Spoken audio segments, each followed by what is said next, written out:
الحمد للہ والصلاة والسلام علی رسول اللہ وعلی آلہ واصحابہ اجمعین، اما بعد۔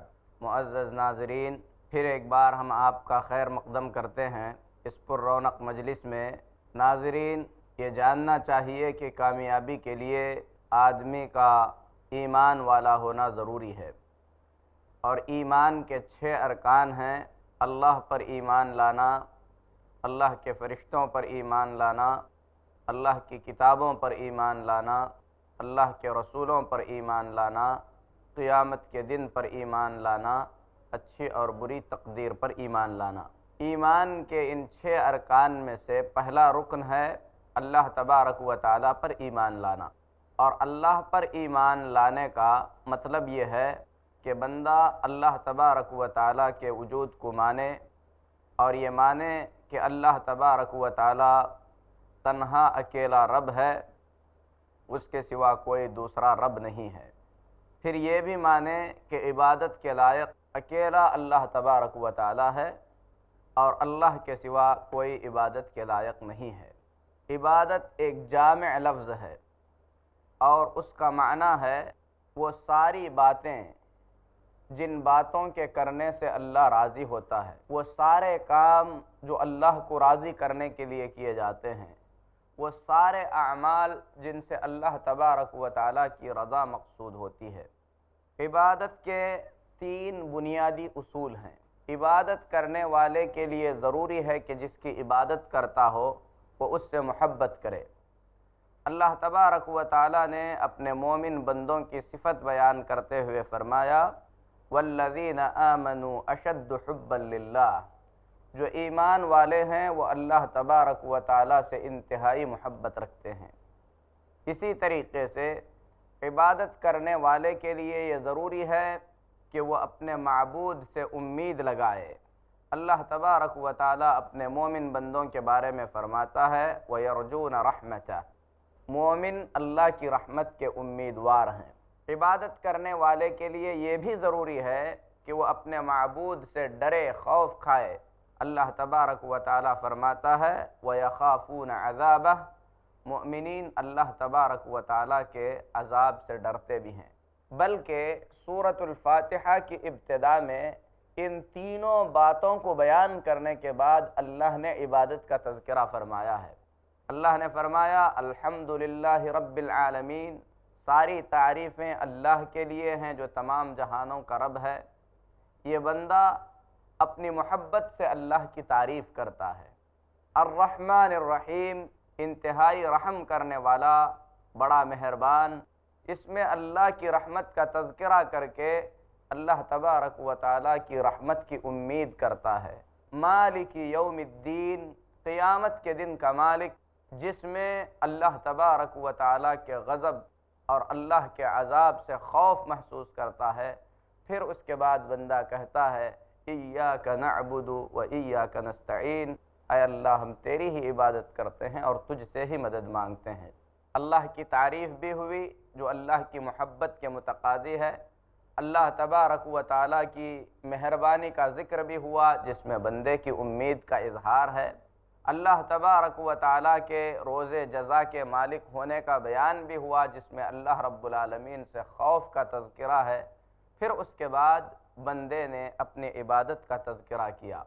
عبادت کئی طریقے کی ہوتی ہے۔ کچھ عبادتیں ایسی ہیں جن کا تعلق بندے کے دل سے ہے، کچھ عبادتیں ایسی ہیں جن کا تعلق بندے کی زبان سے ہے، کچھ عبادتیں ایسی ہیں جسے بندہ اپنے اعضاء سے انجام دیتا ہے۔ عبادت کی مختلف شکلیں ہیں جنہیں بندہ اللہ رب العالمین کی رضامندی کے لیے انجام دیتا ہے۔ انہی میں سے ایک عبادت ہے قیام، یعنی ادب کے ساتھ کسی کے سامنے کھڑا ہونا۔ اس سلسلے میں اللہ رب العالمین فرماتا ہے: وَقُومُوا لِلَّهِ قَانِتِينَ، اللہ کے لیے با ادب کھڑے رہا کرو۔ نبی کریم صلی اللہ علیہ وسلم فرماتے ہیں، ترمذی کی صحیح حدیث ہے: من احب ان يتمثل له الرجال قیاما فلیتبوأ مقعده من النار، جو شخص یہ پسند کرتا ہے کہ لوگ تعظیم سے اس کے سامنے کھڑے ہو جائیں تو اسے اپنا ٹھکانہ جہنم میں بنا لینا چاہیے۔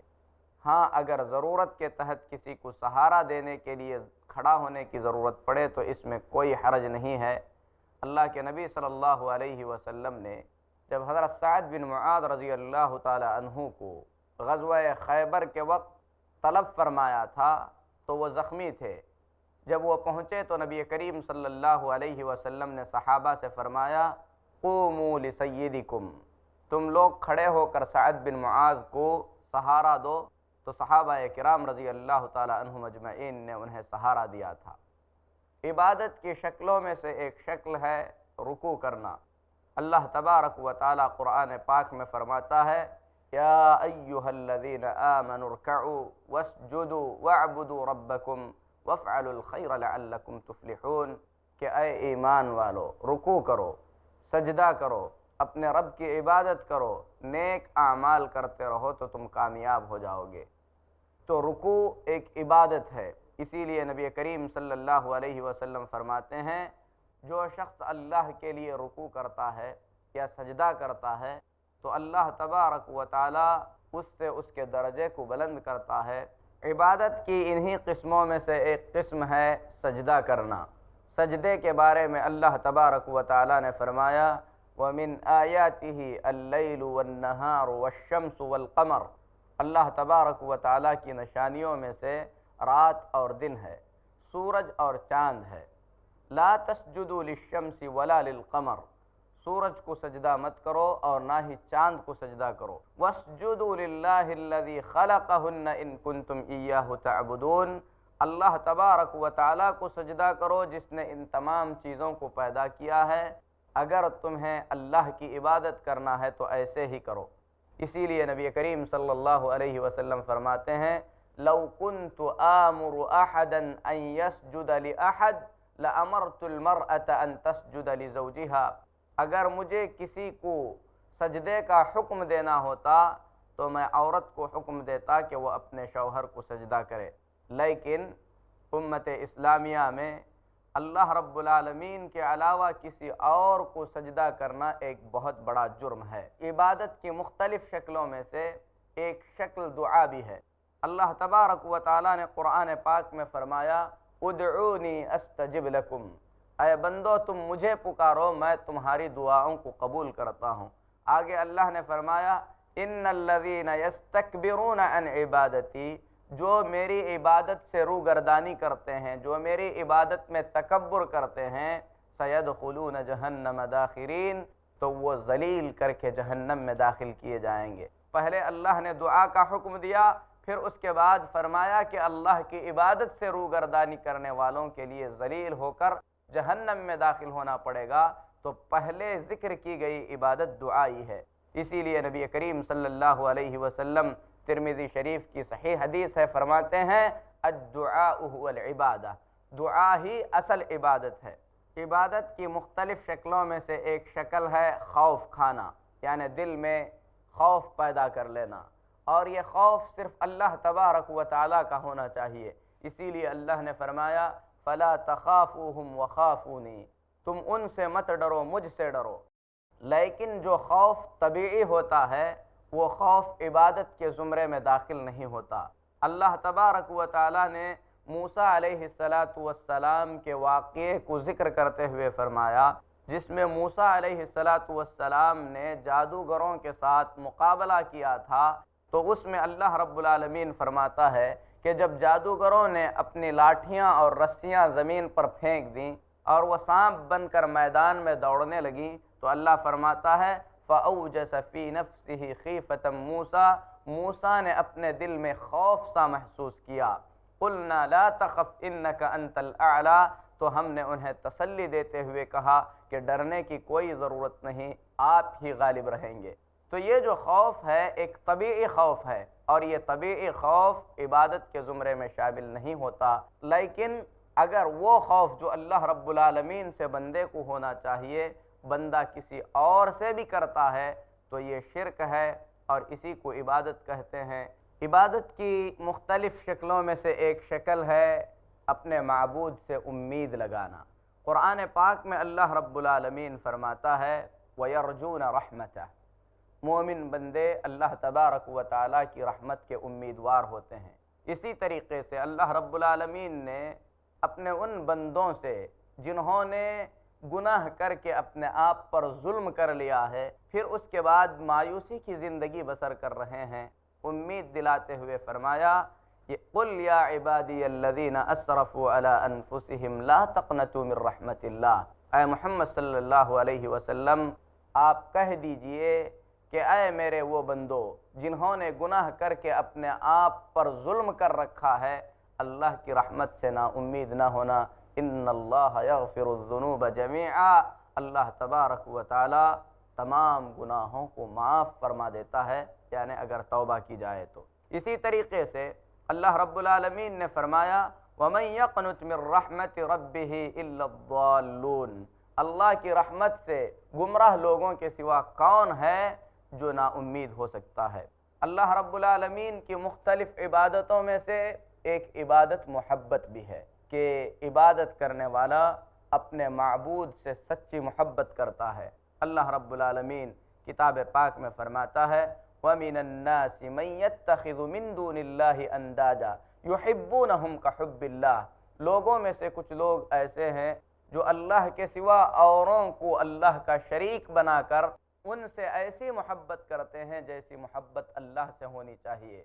وَالَّذِينَ آمَنُوا أَشَدُّ حُبًّا لِلَّهِ، اور جو ایمان والے ہیں وہ اللہ تبارک و تعالیٰ سے انتہائی گہری محبت کرتے ہیں۔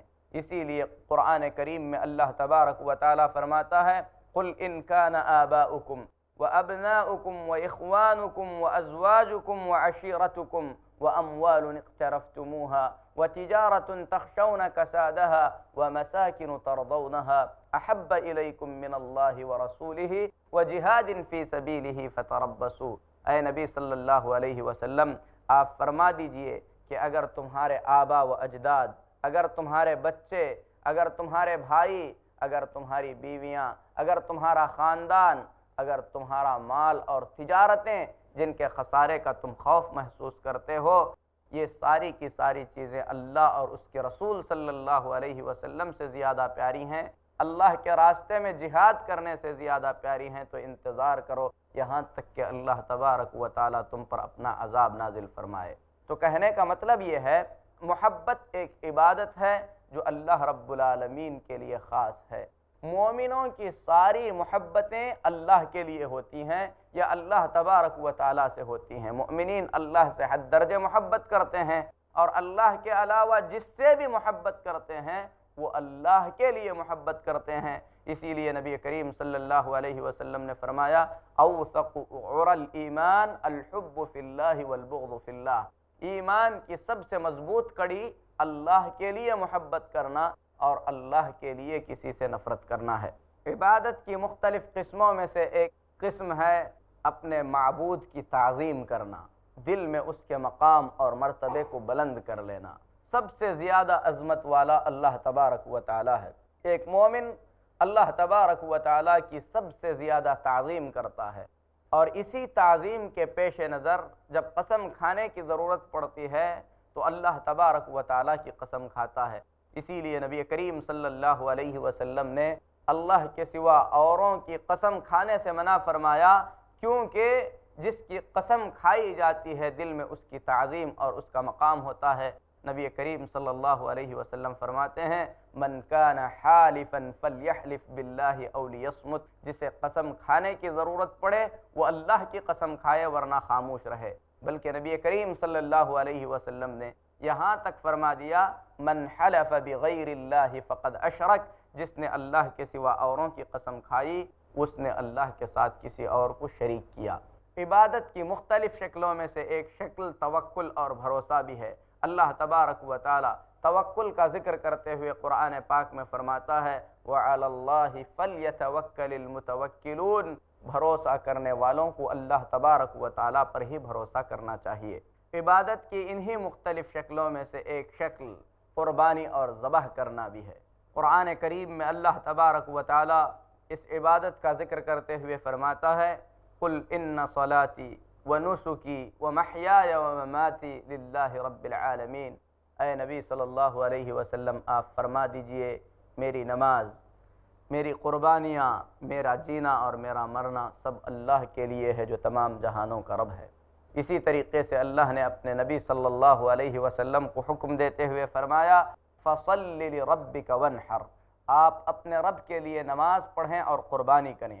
نبی کریم صلی اللہ علیہ وسلم نے ایسے شخص پر لعنت فرمائی ہے جو شخص غیر اللہ کے لیے ذبح کرتا ہے۔ آپ فرماتے ہیں لعن اللہ من ذبح لغیر اللہ، اللہ لعنت فرمائے ایسے شخص پر جو اللہ کے سوا اوروں کے لیے ذبح کرتا ہے۔ ہاں، کسی مہمان کی آمد پر اگر کوئی شخص جانور ذبح کرتا ہے تو اس جانور کا ذبح کرنا مہمان کے لیے نہیں بلکہ اللہ کی رضا کے لیے ہے اور مہمان کی تکریم اور عزت کے لیے ہے، اس میں کسی طرح کا کوئی حرج نہیں ہے۔ اللہ تبارک و تعالیٰ کی عبادت میں کسی اور کو شریک نہ کرنا، یہی اصل توحید ہے، اور اسی توحید کی حفاظت کے لیے نبی کریم صلی اللہ علیہ وسلم نے ان تمام چیزوں سے منع فرمایا ہے جو چیزیں اس توحید میں کسی بھی طریقے کا خلل پیدا کر سکتی ہیں۔ اسی طریقے سے آپ صلی اللہ علیہ وسلم نے امت کو اس بات کی تعلیم دی کہ علم غیب اللہ کا خاصہ ہے، لہٰذا غیر اللہ کے اندر اس علم کا دعویٰ نہ کیا جائے۔ آپ صلی اللہ علیہ وسلم نے نجومیت سے منع فرمایا، کہانت سے منع فرمایا، بدفعلی لینے سے منع فرمایا۔ ان تمام چیزوں سے اس لیے منع کیا گیا کیونکہ یہ چیزیں بندے کی توحید کو توڑ دیتی ہیں، بلکہ نبی کریم صلی اللہ علیہ وسلم اپنی حیات طیبہ کے آخری لمحے تک اس توحید کی حفاظت کرتے رہے۔ جب آپ صلی اللہ علیہ وسلم کا انتقال ہوا، انتقال سے کچھ دن پہلے نبی کریم صلی اللہ علیہ وسلم نے فرمایا لعن اللہ الیہود والنصارى اتخذوا قبور انبیائہم مساجدا، اللہ لعنت فرمائے یہودیوں پر، لعنت فرمائے نصارہ پر، انہوں نے اپنے نبیوں کی قبروں کو سجدہ گاہ بنا لیا۔ معزز ناظرین، اللہ تبارک و تعالیٰ پر ایمان لانا جن چیزوں پر ضروری ہے ان میں سے پہلی چیز ہے کہ اللہ تبارک و تعالیٰ کے وجود کو مانا جائے۔ یہ مانا جائے کہ رب تنہا اکیلا اللہ تبارک و تعالیٰ ہے، یعنی اسی نے تمام چیزوں کو پیدا کیا، وہی تمام چیزوں کا مالک ہے، وہی تمام چیزوں کا مدبر ہے۔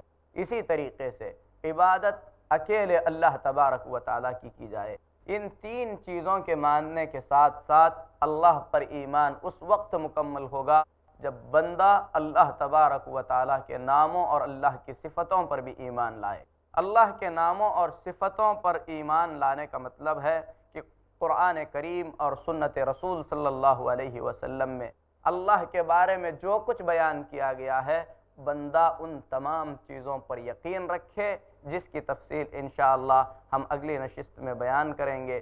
تب تک کے لیے ہم اجازت چاہتے ہیں۔ السلام علیکم ورحمۃ اللہ وبرکاتہ۔